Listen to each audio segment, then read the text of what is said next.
Welcome to the Friday edition of the Sharp Pick. I'm Jordan Sharp. Excuse me if I feel a bit dejected here, but I just had to publicly witness 44,000 fair-weather Washington National fans walk-off home run against my St. Louis Cardinals. But don't worry, we'll be back against you tonight because it does take more than 2 wins to win a series.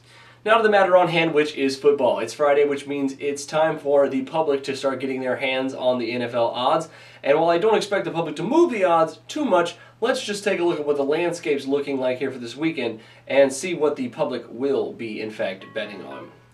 The Falcons have hit the double-digit mark at more than one book now against the Oakland Raiders. Although most books still don't have the spread very settled at this point, you can see it anywhere north of 10 or around 9. However, I do expect it to settle right around -9 or -9.5.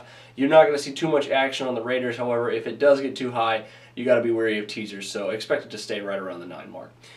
As I suspected, the line between Dallas and Baltimore has settled right to -3.5, and that is probably the hardest number in the history of sports betting to bet. So I say lay off entirely. This should be, in all counts, a pretty close game, and I don't know if it's going to go either way, and that number is pretty sharp, so I would just say lay off of that one. In contrast, however, the Lions look to have settled down to +4 against Philadelphia this weekend after opening as +5.5 and +6. This line has amazed me since the week started, and I talked about it and have covered it since Monday in my opening video. This is one of my biggest leans of the weekend. I really like the Lions against the spread in this one, even at +4.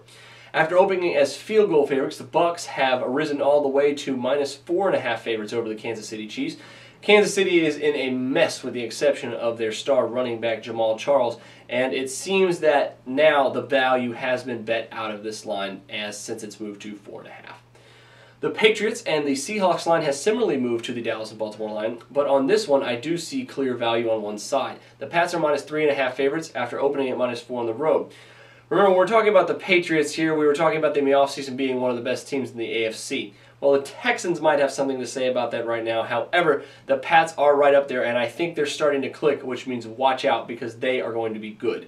I think Tom Brady is going to be too much for Century League field rather than the other way around.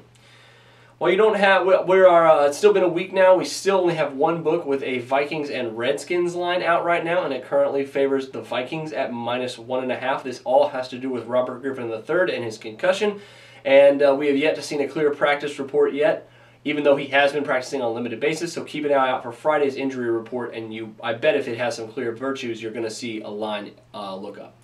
Rematch of the NFC title game between the Giants and 49ers has the 49ers favored at 6.5. After they dropped all the way to -5.5, it has been bet right back up to where it started. The Giants' injuries are likely causing most of this, and I can see that it is more than one sharp kind of agrees that that might get the best of them here on Sunday.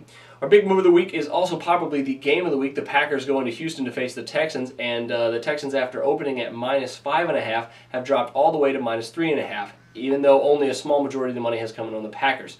Once again, we are up to this 3.5 number. However, I still think the Texans have a pretty good shot at this one, and they get my lean slightly. That will do it for Week 6. Take a look at my final blog update on Saturday, and until Week 7, I'm Jordan Sharp, and this has been Week 6 of The Sharp Pick.